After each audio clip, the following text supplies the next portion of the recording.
Hey chaps, welcome back to the workshop. Now a while ago I got myself a maker knife. Not just because it was cool, but because I needed to know how it worked. I needed to know what was going on inside to make it do its locking mechanism. I have since taken it apart and had a good old gander at the inner workings of the thing. It's pretty clever, but I thought, wouldn't it be cool to show all that stuff off? So in today's video we're going to try and replace the front panel, this panel, which I've already customized a little bit, which it didn't really work. But this front plate is just a flat plate. There's not really much else going on it. It's a flat plate with the holes in it for the screws, and you can make new ones. Dress has obviously made his own custom one, or his own branded one. Even in the literature that came with the maker knife, there was mention of a template being available from Giaco's website, and I've been through his website and I can't find the templates anywhere. So if anyone has managed to find the templates or has made their own, let us know in the link down below.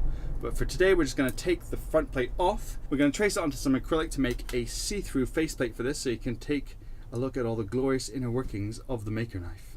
So the first thing to do is to take off all the little screws in there, and it's a good idea to have a magnet standing by so you can attach them to the magnet and stop them escaping on you. God damn, they're fiddly.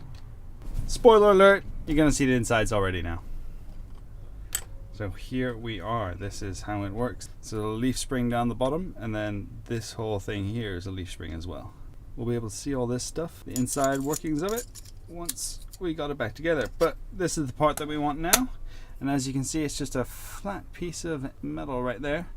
And there's my my attempt at branding it. Did an acid etch, but as you can see, it didn't quite work very well. I mean, it worked all right, but there's a whole load of it ate through the resist quite a bit.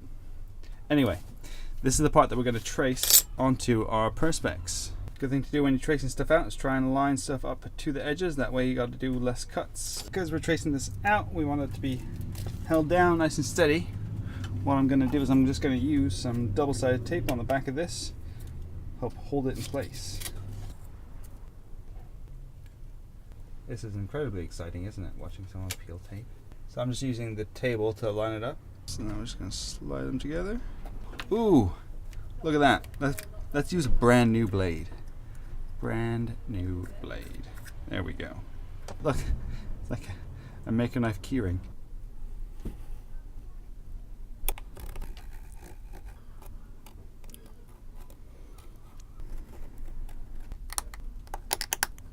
Got the insides traced, we've got the outsides traced, and we've made little trace marks in the holes. So you can kind of see the outline that we've etched and all the holes and stuff, so we just got to try and cut that out now. Next step is to drill the holes. I think that's wise to try and drill them before cutting it out, because they are quite close to the edge, a lot of them. We're going to try and drill these holes out with this little Dremel bit here. I'm going to set it to as slow as it will go. Even though we've set the Dremel to low, it's melting the plastic. It's not really just drilling it. Right there. So you can see that because we're drilling the plastic with this bit, the plastic just ends up melting around the bit. So that's annoying, because that's then melting more plastic, so you can get in bigger holes each time. So after each cut, you kind of gotta get a knife and kind of, yeah, it should all come off in one pretty easily. Pick that plastic off after each hole drilled. Next thing we're gonna have to do is cut the big holes for this bit. Here goes nothing.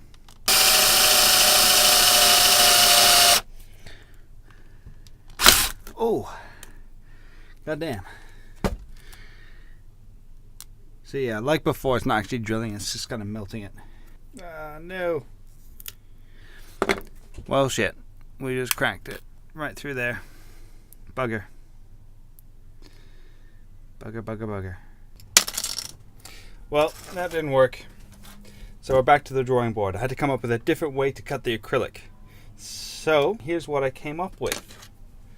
One of these. So I'll zoom you in, you can have a look.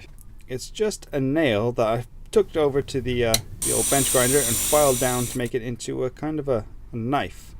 And this will fit. I made a second one. This will fit inside. It's your standard old soldering iron, making a hot knife. We traced our knife back out onto some acrylic. We drilled holes for it and screwed it back onto the rest of the knife to make sure it fit, make sure the holes work. And we're going to use this as a guide for our brand new hot knife to cut it out. We did some test cuts, just cut off the rest of the material. We even tried a curve just there, and it came apart really well. This changes everything. This is so easy. I spent hours yesterday after my first failed attempt trying to think of a way to do this. And at first I was trying to build a little collet chuck to fit a scalpel blade into the hot iron, and spent hours trying to do that. Couldn't get anywhere. It didn't work, mainly because it wouldn't hold it. There's not enough thermal conductivity, everything. In the end, I thought I'll just sharpen up a piece of metal, like a nail like this, into a blade kind of shape, see if that works. And it works so well. I can't even believe it. I could have saved myself hours if I'd done that in the first place. But like I said, you don't know until you know. I never said that, but I said it now. You never know until you know. Quote me on that. So let's take our hot knife, cut this bad boy out for real.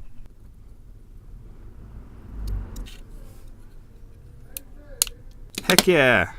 Looks pretty good. So the next thing is going to be trying to cut out this bit here.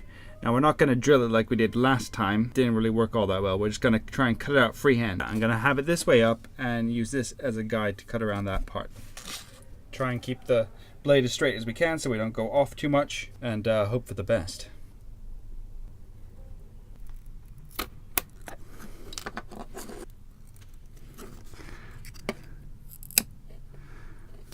There we go. So after a little bit of sanding, well, a lot of sanding, it's starting to get there. It's looking all right, but the plexiglass is kind of a bit scratched up, and I mean it wasn't even that clean or unscratched to begin with. But I've got a trick.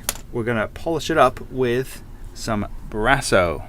Now this is just a metal polish, but I've tested it before and it seems to work on my plastic.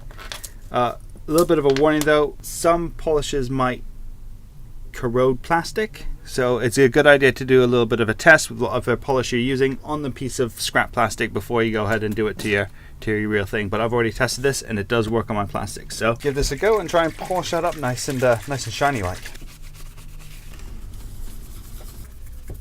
It is getting better.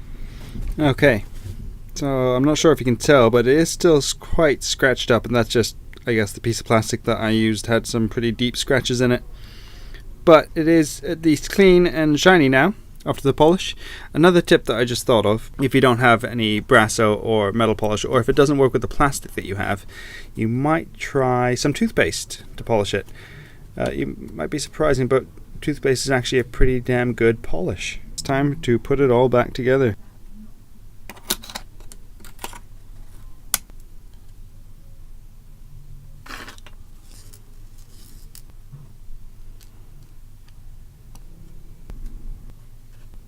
Because I don't want the belt clip covering up the main part of this and making it pointless, I'm gonna swap it over to this side. Oh, there's a screw on the back. God damn it. Yes! Somehow, miraculously, in the chaos that is my workshop, I managed to find the little grub screw.